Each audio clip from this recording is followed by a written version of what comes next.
pengadilan dan salah satu juga kuasa hukum yang pernah megang kasus Cirebon, yaitu Tony, dan kemarin mendatangkan Mabes Polri terkait dugaan penyidik menyalahgunakan wewenangnya.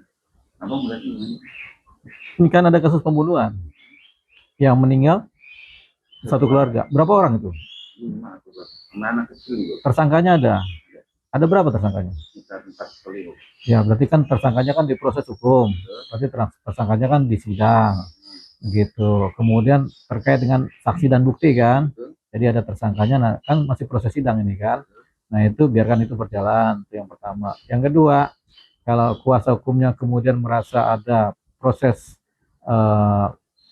proses penyidikan yang kemudian melanggar hukum, ya, dia wajib melaporkan kepada pihak yang lebih berwenang lagi. Dalam hal ini kalau yang diduga melanggar hukum atau bertindak melampaui wewenang adalah pihak penyidik atau penyelidik, mereka lapor kepada Propam, Paminal, atau mereka laporkan mekanismenya kepada Karwasidik ya, gitu, untuk kemudian sebagai laporan Dumas dan untuk kemudian diperiksa oleh pihak Propam apa sudah prosedural apa penyidikannya memang berpotensi melanggar hukum gitu. Bang, kemarin juga terdapat Ririn yang sendiri kan saat ditanya oleh kuasa hukumnya Tony sendiri kenapa kakinya pincang, alasannya dipatahkan oleh penyidik. Namun dari penyidik sendiri dengan proses ditangkap dia berbelit dan sempat mulai akhirnya ditembak. Itu argumentasi yang berbeda itu jawab dengan apa sih Bang? Dijawab dengan pemeriksaan. Jadi harus diperiksa. Ketika ada dua jawaban yang berbeda kan harus konfrontir. Konfrontir ini hanya bisa dilaksanakan lewat pemeriksaan Propam. Gitu. Jadi nanti memang harus dilaporkan ke Propam supaya nanti diperiksa apakah benar ceritanya penyidik, apakah benar ceritanya tersangka. Gitu. Tapi kan dari Tony sendiri minta untuk membuka ya, lagi Bang kasus yang lain, CCTV Bang, biar terang menderangkan perkara. Ya kan kita nggak tahu ininya di mana kejadiannya kan. Kalau kejadiannya di dalam wilayah kepolisian ya buka CCTV-nya. Kalau masih ada kan CCTV biasanya 1 bulan, ada yang 2 bulan kan masa rekamnya kan. Tapi dibuka aja. Kan namanya pemeriksaan untuk terang kan. Semua alat bukti harus dipakai. Jadi baik CCTV, baik kesaksian dipakai untuk membuat terang kan. Apakah terjadi penyiksaan ataukah karena melarikan diri terus ditembak gitu. Bang, ini juga ada beberapa terdakwa dalam proses sidang pertama yang masih dipegang sama Tony sendiri. Itu kesaksiannya menjabarkan bahwa si A, si B. Namun dengan diputusnya dia berbalik Bang, bahwa si A atau si B ini tidak bersalah dan tidak ikut terlibat. Itu gimana Bang? Ya itu adanya di persidangan, di pemeriksaan sidang. Pembuktiannya itu apakah para tersangka ini memang terlibat atau tidak. Itu di pembuktian, di kesaksian dan pembuktian barang bukti. Sama kalau masalah pidana itu rekonstruksinya bagaimana, rekonstruksi peristiwa hukumnya, adegan-adegan pidananya bagaimana yang terjadi. Dari situ bisa dilihat apakah terbukti melakukan pidana apa tidak.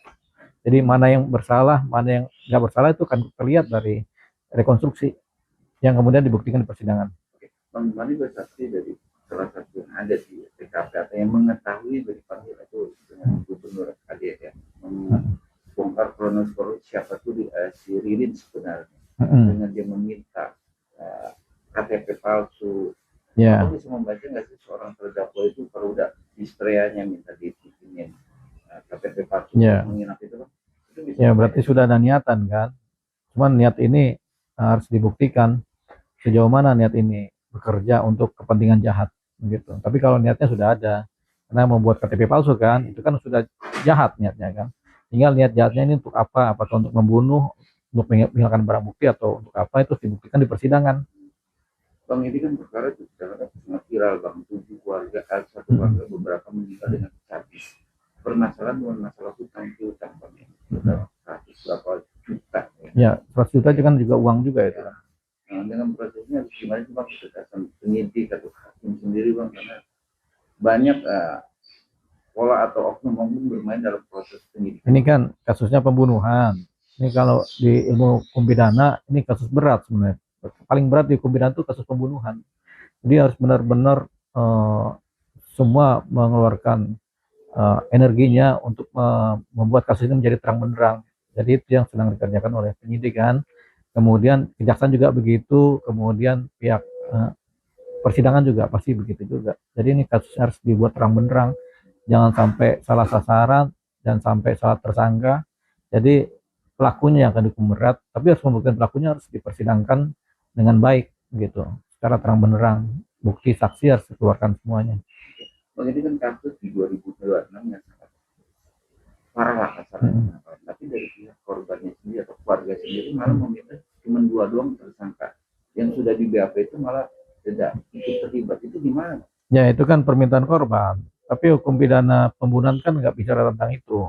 Hukum pidana pembunuhan, perkara pembunuhan itu bicara tentang siapa berbuat apa.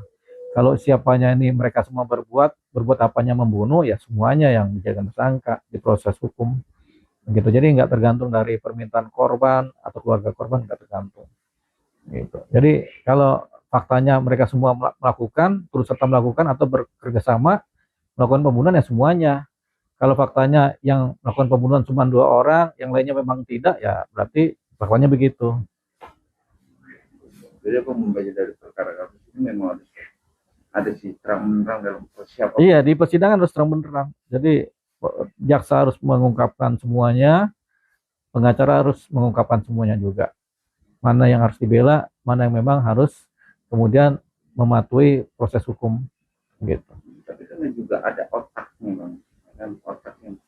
Otak pelaku. Otak pelaku bang, cuman di perkara kasus salah satu bank Ya. yang korupsi dan saat ini malah dia tidak tersentuh sekali bang. Ya, kita belum indikasi dari pihak si Tony sendiri bermain dengan poin itu bang. Ya itu kan asumsi kan, pikiran dari pembela kan, gitu. Tetap kembalinya ke persidangan, nanti kan ada benang merah, ada rentetan kaitan gitu kan, rentetan kaitan peristiwa hukum dan barang bukti, itu yang akan menentukan gitu. Jadi kalau kita di wilayah tadi itu masih di wilayah asumsi dan perkiraan kita, pikiran kita ini kok kenapa nggak kena kan, tapi fakta-fakta bukti itulah yang kemudian akan merangkainya gitu. Tapi kalau dengan orang terdakwa itu sudah hal biasa untuk beralibi bahwa dia tidak bersalah, tidak melakukan. Ya kan semua terdakwa kan berupaya untuk membela dirinya kan, supaya mereka lolos dari hukuman kan. Ada juga terdakwa yang kemudian ya memang melakukan dan minta maaf, ada juga berterus terang. Ada juga terdakwa yang mencoba dihukum seringan-ringannya dengan cara pembelaan diri. Nah ini bagian dari yang pembelaan diri tadi, begitu. Menurut abang sendiri pelakunya ini cukup cerdik nggak sih? Pelaku utama atau pelaku-pelakunya? Para pelaku. Ya kalau mereka cukup cerdik kan mereka nggak masuk penjara, mereka nggak ketangkap kalau cerdik itu. Nah, maksudnya kayak dari sisi kaki yang dipatahkan oleh polisi ini seperti ada cerita-cerita yang dibawa mereka di dalam. Iya narasinya kan, itu kan belum tentu kaki yang dipatahkan oleh polisi kan, itu bercerita sepihak kan, harus dibuktikan dengan pemeriksaan. Kemudian apalagi mereka membuat cerita-cerita pembelaan kan, itu cerdik apa enggak kita belum tahu karena belum putusan kan. Kalau cerdik itu ketika putusannya mereka lepas atau bebas, berarti mereka cerdik nih melakukan pembelaan. Tapi kan ini masih proses sidang, kita belum tahu sejauh mana mereka cerdiknya. Tapi kalau dianggap cerdik itu ketika mereka lolos dari persidangan atau mereka malah sama sekali nggak ketangkap gitu, atau pelaku pembunuhannya sama sekali nggak ketahuan, berarti pelaku pembunuhannya kan cerdik, itu bisa menghilangkan jejak dan bukti kan, jadi mereka lolos saja. Tapi ini kan mereka ketangkap semua nih kan, diproses, berarti belum cukup cerdik gitu. Berarti menurut abang sendiri apakah cerita-cerita yang dibawa mereka ini sengaja untuk ya ini bagian dari cerita pembelaan yang bisa berupa fakta, bisa berupa narasi yang dibuat secara sengaja.